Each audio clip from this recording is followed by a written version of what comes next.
গ্রামের মাঝখানে বসবাস করে মিলি নামের এক বাচ্চা মেয়ে। তার বাবা, সৎ মা আর এক বোনের সাথে। আসলে বছর কয়েক আগে তার মা মারা যায়। তারপর তার বাবা আবার একটা বিয়ে করে, কিন্তু সৎ মা মিলিকে প্রচন্ড মারধর করে, বাড়ির যাবতীয় কাজ করায়, তাকে ভালো করে খেতে পর্যন্ত দেয় না।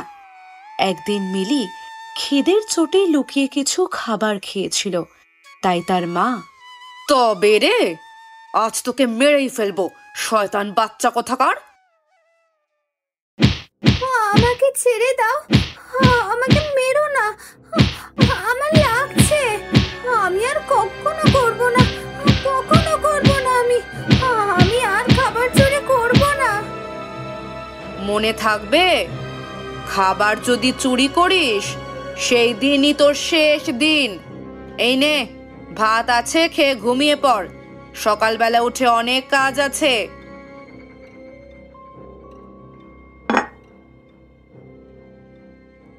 এই বলে মিলির সৎমা বেরিয়ে যায়, আর মিলি বসে বসে কাঁদতে থাকে। কেন মা, কেন আমাকে রেখে দিয়ে চলে গেলে? নতুন মা একটুও ভালো নয়, আমাকে এইটুকুও খেতে দেয় না। আমার বড্ড খিদে পায়। আজকে বাড়িতে মাংস হয়েছে, আর আমাকে দিয়েছে শুধু ভাত, এক টুকরো মাংসও দেয়নি।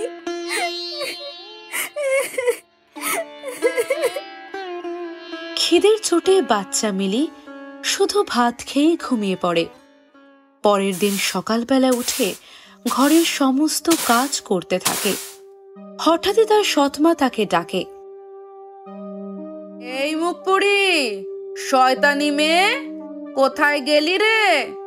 তাড়াতাড়ি আয়। এই তো মা, আমি এখানে। তোর আসতে এত দেরি হলো? বলি করছিলিসটা কি? হ্যাঁ, আমি তো কাপড় কাচছিলাম। তাড়াতাড়ি রান্নাঘরে যা, রান্নাঘরে চাল ভিজিয়ে রেখেছি, গিয়ে চালগুলো আগে বেটে ফেল। আজকে পিঠে হবে, পিঠেও তৈরি করে রাখবি, বুঝলি? আমি পিঠে খেতে খুব ভালোবাসি। কি হলো, দাঁড়িয়ে রইলি কেন? তোর মা এসে কি পিঠেগুলো তৈরি করবে নাকি? হ্যাঁ, যাচ্ছি মা। অনেক পিঠে হয়েছে, আমি যদি কয়েকটা পিঠে খাই কেউ জানতে পারবে না। বেশি খাবো না, মাত্র 4টে পিঠে খাবো। এই বলে বাচ্চা মেয়ে মিলি পিঠে খেয়ে নেয়। সে পিঠে খাচ্ছিল, এমন সময় তার ছোট বোন কমলা তাকে দেখে নেয়। চুপি চুপি সেদিন মায়ের কাছে যায় আর মাকে সব জানিয়ে দেয়। রান্নাঘরে পিঠে চুরি করে খাচ্ছে ওই মিলি শয়তানি।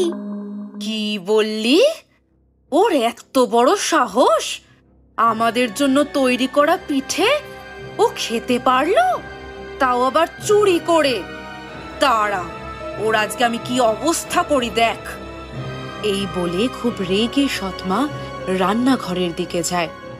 সৎমাকে দেখে মিলি উঠে পড়ে আর ভয় ভয় বলতে থাকে, আমার ভুল হয়ে গেছে, আমাকে ক্ষমা করো মা। আমার ভুল হয়ে গেছে, আমার খুব খেতে ইচ্ছে করছিল, আমি মাত্র 4টে পিঠে খেয়ে ফেলেছি, আর কিচ্ছু খাইনি। মা, আমাকে ক্ষমা করে দাও মা। আমি আর কখনো এমন ভুল করব না।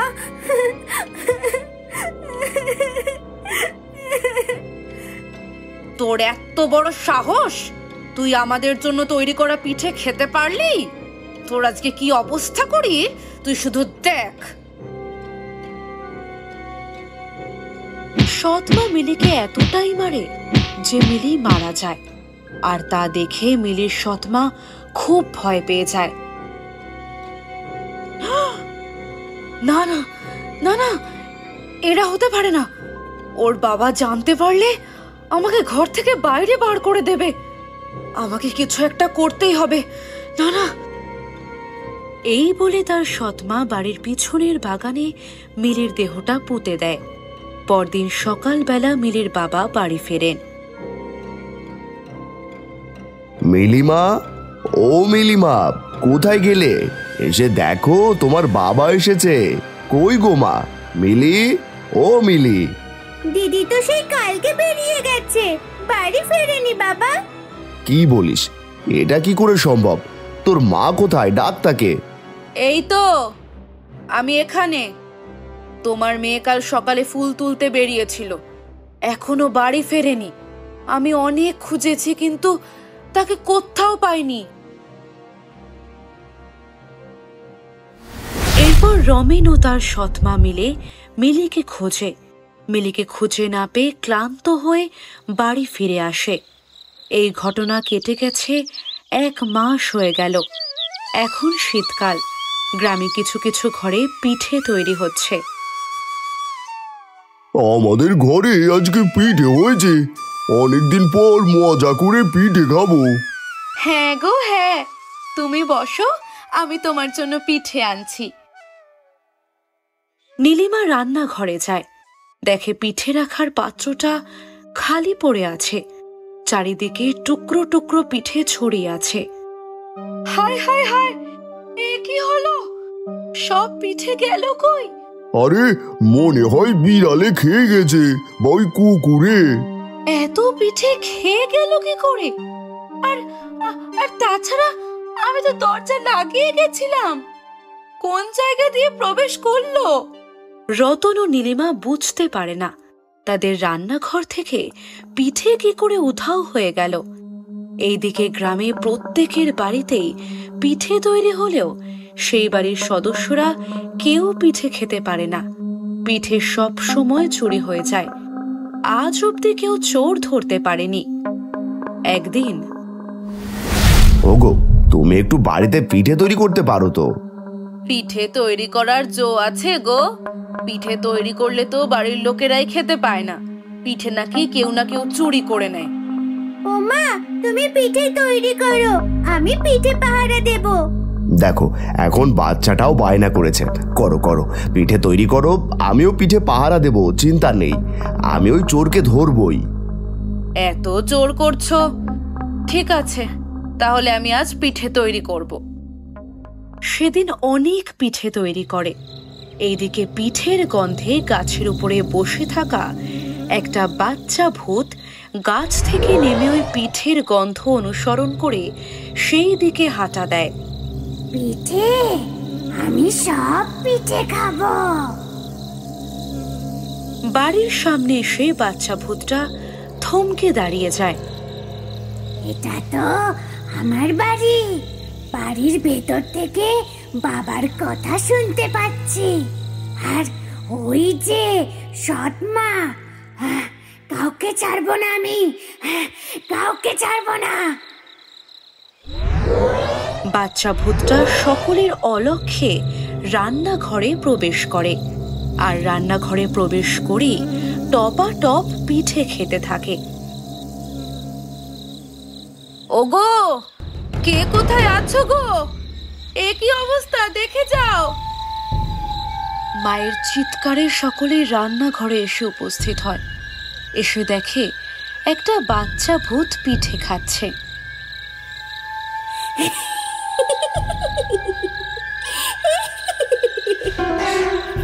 কাউকে ছাড়বো না, সব পিঠে খাবো, তারপর তোদের সকলকে মারবো। আমরা কি করলাম যে আমাকে মারবে? কাউকে ছাড়বো না আমি। এই বলে ডাইনিটা উঠে এসে গলা টিপে ধরে তার মায়ের। কে তুমি? আমি তোমার কি ক্ষতি করেছি? তুমি আমাকে মারতে চাইছো কেন? ছেড়ে দাও, ছেড়ে দাও আমাকে, দয়া করে ছেড়ে দাও। এই ডাইনি, আমার মাকে ছেড়ে দে, ছেড়ে দে আমার মাকে। কাউকে ছাড়বো না, তোমাকেও মেরে ফেলবো বাবা। তুমি আমার কোনো খোঁজ করনি, তোমাকেও শেষ করে দেব বাবা। বাচ্চা ডাইনির মুখে বাবা ডাক শুনে রমেন চমকে যায়। রমেনের চোখ দিয়ে জল গড়িয়ে পড়ে। রমেন বলে, কে তুমি? আমি তোমার মেয়ে মিলি।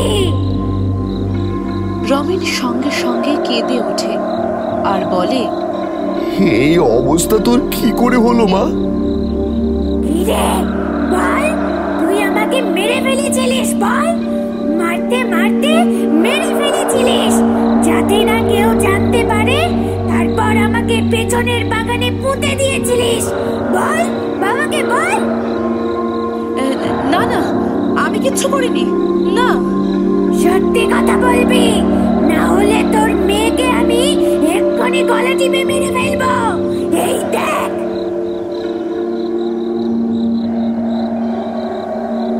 নিজের মেয়েকে কষ্ট পেতে দেখে তার সৎমা কেঁদে ওঠে আর বলে, আমার ভুল হয়ে গেছে, আমাকে ক্ষমা করে দাও।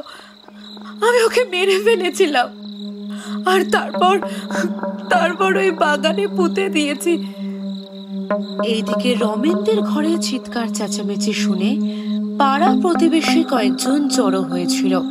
তারা সব জানতে পেরে অবাক হয়ে যায়। এ কি সাংঘাতিক কাণ্ড! রমেনদা, তোমার বউকে শাস্তি দাও, যাতে দ্বিতীয়বার কেউ আর এমন হিংস্র কাজ না করতে পারে। আমি সবাইকে মেরে ফেলবো, সবাইকে।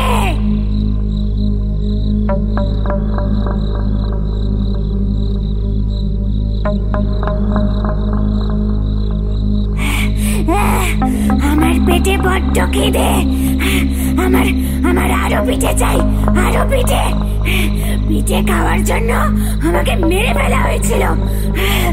আরো পিঠে চাই আমার, আরো পিঠে দে, নয়তো সবাইকে মেরে দেব।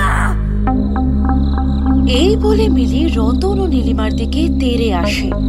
সকলে যে যার ঘরে ঢুকে যায় আর পিঠে করতে লেগে যায়। একে একে কয়েকজন এসে পিঠে দেয় আর মিলি গপ গপ করে সেই পিঠে খেতে থাকে। আর কারো ঘরে তো আর চাল নেই, আর কারো ঘরে পিঠেও নেই। মিলি, তোর পেট আর মন আমরা ভরাবো কি করে? কি হবে গো রমেনদা? মিলিমা, শান্ত হো মা, নিজেকে আর কষ্ট দিস না। চলে যা এখান থেকে, তুই চলে যা। গ্রামবাসীরা তোর কোনো ক্ষতি করেনি, আর যে তোর ক্ষতি করেছে তাকে আমি উপযুক্ত শাস্তি দেব। তুই চলে যা মা, তুই চলে যা। আমাকে চলে যেতে বলছো বাবা? হ্যাঁ মা, বলছি, কারণ তোর জন্য গ্রামবাসীরা বিপদে পড়বে। তুই চলে যা মা, তুই চলে যা। বাবার কথা শুনে মিলি আস্তে আস্তে অদৃশ্য হয়ে যায়। তারপর থেকে ওই গ্রামে বছরে একবার করে পিঠের মেলা শুরু হয়, যে মেলায় কেউ পিঠে বিক্রি করে না, সবাই পিঠে তৈরি করে আর মিলি এসে সব পিঠে গপ গপ করে খায়।